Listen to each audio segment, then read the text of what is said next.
除了有大长腿、高挑的好身材之外，我觉得这一次屁股最好看的就是 TFL。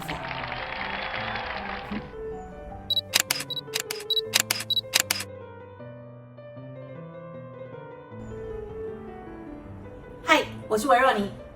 如果你是从5月开始追踪本频道，并且每个影片都有观看的朋友，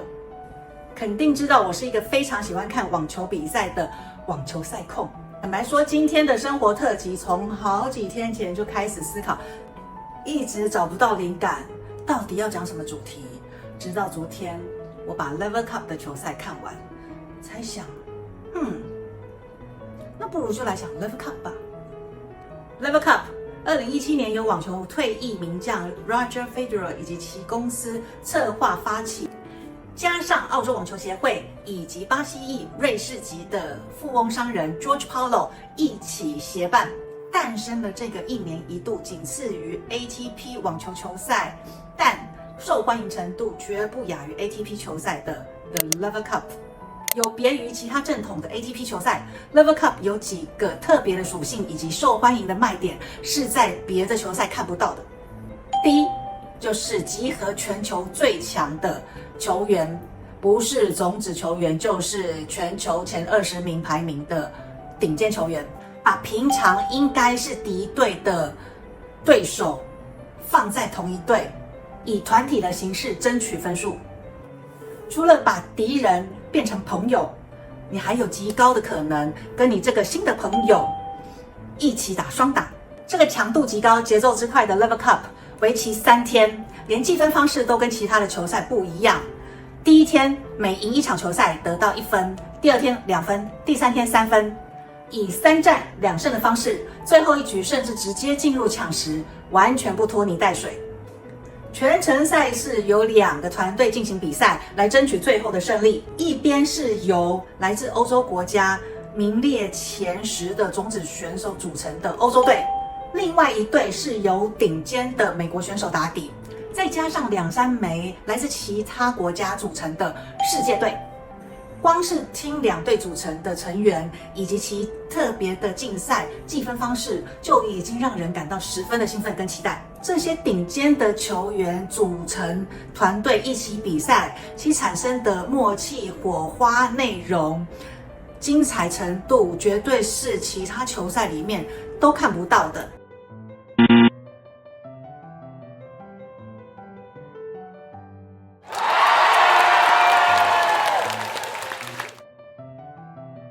即便今年的 Lever Cup 在昨天已经落幕，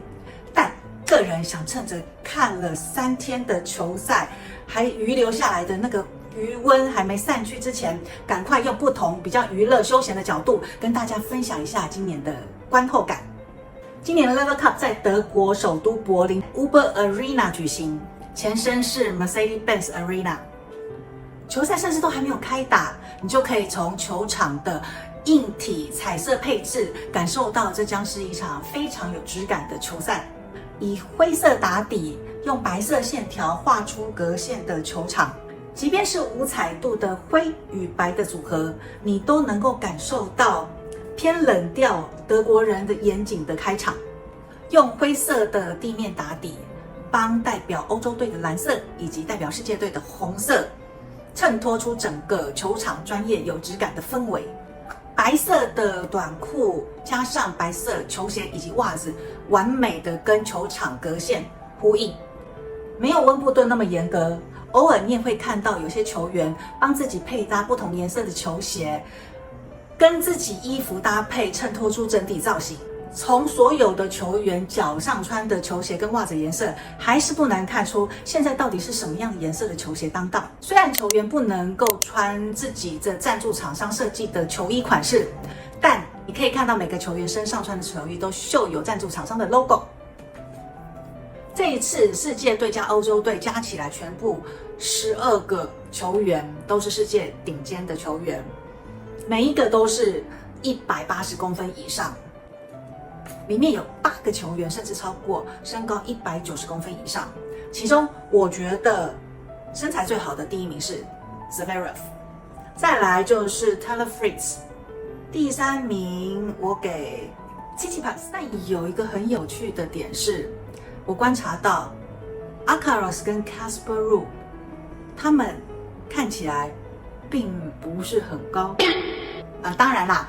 你要在身高190几公分的 Zverev 他们站在旁边，相对看起来就比较矮小，即便你有180公分，但那不是我要讲的重点。我要讲的重点是，即便 Alcaraz 跟 Casper Ruud 他们都有180公分以上的好身材，但他们看起来是矮的。我后来看出来，主要的原因是他们的腿的比例并不长，他们是属于上半身跟腿的比例可能是5-5，或者是上半身比较长的身材，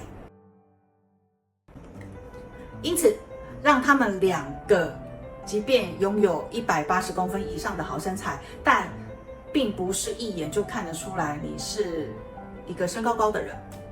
别误会啊，我非常喜欢这两个球员，不管是球技或者是个性、球品性上面，除了有大长腿、高挑的好身材之外，我觉得这一次屁股最好看的就是 TFO。即便讲了这么多的卖点跟看点，但今年的 Lever Cup， 坦白说，前2天真的让我看得很失望。整个欧洲队，除了比较年长的 Dimitrov， 我看那些种子都在睡觉。好不容易看到第3天 Alcaraz 跟 Casper Ruud 的双打，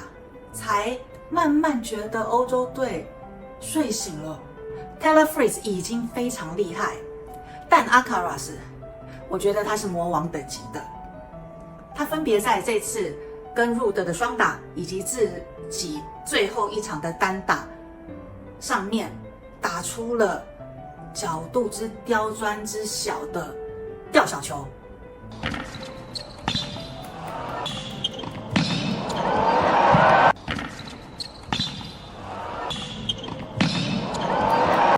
但我也必须要帮 Zverev 举起大拇指，如果不是他，欧洲队早就 GG 了。我们根本看不到 Alcaraz 跟 Taylor Fritz 的精彩对决。我相信，除了大满贯之外，能够参加 Lever Cup 是全球的网球选手的梦想之一。除了能够跟非常顶尖的、非常有名的大牌球员一起同一队，再来你光是出场，你就有出场费啊，这个出场费是不公开的，但因为名次都是很前面，所以我相信也不低。再来，如果你得到了冠军，整个团体得到了冠军，每个人还可以得到25万美金的奖金。从奖金的角度，即便跟大满贯是没得比，法国公开赛的冠军得主可以拿到250万美金，亚军则有一半120万美金的奖金。今年最后另外一个有趣的看点就是 Alcaraz 跟 Taylor Fritz 最后一场的决定生死的对决开战之前，欧洲队我看到每个人应该都在旁边偷笑，很开心，觉得还好我是跟 Alcaraz 在同一队。Sasha Zverev 即便他帮团队拿下了关键一局的那3分，他还是在赛后的访问里面忍不住很开心的表示，还好 Alcaraz 在我们队上。He's for sure the toughest player to beat, and you know I'm very happy that he's on our team right now. 甚至在最后一场 Alcaraz 跟 Taylor Fritz 对决的那一场关键之战，我看他们那些种子的队友们都很气定神闲的在旁边低头看手机聊天，一副老神在在很欠揍的样子。世界队甚至帮 Alcaraz 取了一个绰号叫 Fat 05， 意思就是 Roger Federer 在2005年的再现。由此可见，这个西班牙小蛮牛魔王的程度跟等级绝对是远远在其他所有的球员之上，不管是世界队或者是欧洲队。甚至连乔帅 Novak Djokovic 在跟 Alcaraz 打完温布顿的 Final 之后，聊到 Alcaraz 今年的状态简直是无人能比，是完全在另外一个境界跟层次。这些所有的球员每个都是传奇，你真的不得不佩服他们。你从他们的肌肉、反射动作、技巧、身体状态等等，你都可以，甚至连跌倒，你都可以感受得到，他们都是一练再练，连跌倒都练习，可以做到让自己的身体怎么样跌倒，可以把受伤程度减到最轻。佩服佩服。Anyway，The Lever Cup 绝对是每年娱乐性等级最高的球赛，没得比。以上是今天的影片，感谢您的观看，我们下集见。